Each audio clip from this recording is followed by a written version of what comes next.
Ang ating pag-uusapan sa videong ito mga kapolitika ay itong mga kumakalat online na mga litrato ni Wong, itong setter ng Chocomocho Flying Titans na kung saan matalim at matulis yung kanyang titig dito kay Zoe Faki. Okay, so ating pag-uusapan sa videong ito kung talaga nga bang may galit itong si Diana Wong dito sa sa import ng Chocomocho Flying Titans dahil dito sa sunod-sunod na pagkatalo ng kanyang kupunan. Bago ang lahat ay huwag kalimutang mag-like at mag-subscribe muna kayo dito sa ating YouTube channel para updated kayo dito sa ating mga latest issue.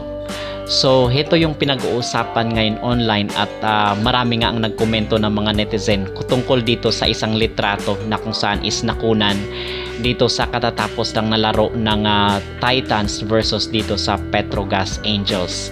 Okay, so nakunan po ng litrato itong si Diana Wong na kung saan is matulis or matalim yung kanyang titig dito kay Zoe Faki kasi itong si Zoe Faki is kumukuha siya ng tubig. So, nung nakatalikod na itong si Zoe Faki ay tinitigan ng gusto ni Diana Wong itong si kanilang import. Okay, kasi may mga usap-usapan dito online na kung saan ay baka may galit daw itong si Wong, itong setter ng Titans dito sa kanilang import kasi doon nga sa kanilang game is natalo at actually natambakan nga itong Chocomocho Flying Titans kontra dito sa Petrogas. And in fact dito sa kay Diana dito sa kay Zoe Faki ay 3 puntos lang po yung kanyang naiambag dito sa kanilang team at isa yun sa mga reason at sinisisi nga dito sa pagkatalo ng Titans. Okay, so doon mga kapolitika kasi itong si Wong ay isa rin sa mga sinasabihan ng mga netizen online na ang sinasabi nga dito ay hindi daw maganda itong set ni Wong dito sa kanilang import at even sa ibang players kung kaya madali daw basahin yung kanilang spike or yung delivery ng kanilang bola.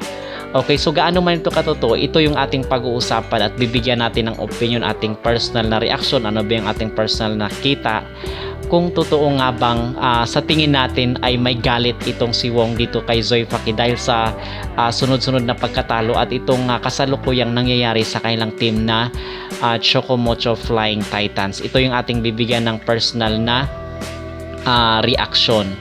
Okay, so sa tingin ko mga kapolitika, ano ba yung aking masasabi dito sa mga kumakalat online na sinasabi na iba daw talaga ang sinasabi doon ay parang mainitin daw yung ulo ni Wong dahil dito sandali lang siyang binabad sa loob ng court. Okay, so I think it's a factor naman na nag-contribute yun sa kanyang mood kasi alam naman natin na dito sa loob ng court actually 3 nga sila itong sinisisi dito, itong si Zoe Faki, itong si Dindin at itong si Diana Wong kasi nagsasalubong daw yung mga kilay nila. Okay, so hindi magandang atmosphere yun at nakakawala ng focus at contagious doon sa ibang mga players ng Titans. Okay, so on the other hand, sa tingin ko is talagang yes, merong factor na gano'n na masasabi natin na medyo uminit rin talaga yung ulo ni Wong, most especially na patalo sila at ngayon ay nanganganib silang malaglag dito sa top 8 kasi sa susunod na round ay dyan nasasalain yung top 8 para mag-a-advance sa next round.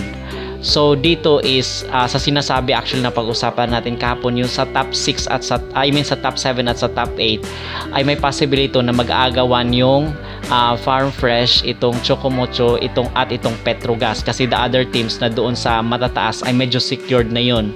So yun ay base sa ating nakikita. But dito sa 7 and 8 ay parang 3 or 4 na team yung mag-aagawan. Depende na lang po yan sa ilan yung points na ma-acquire nila or mag-gain nila sa susunod na round kasi magkakaroon nga ng cross match, di ba? Which is itong sa Titans ay malalakas na team sa taas yung makakalaban nila sa pool A kasi sila ay nasa pool B. Okay, so sa tingin ko again merong factor na yes, medyo galit itong si Wong at dinagdagan pa dito sa import nila na hindi nga umuusad.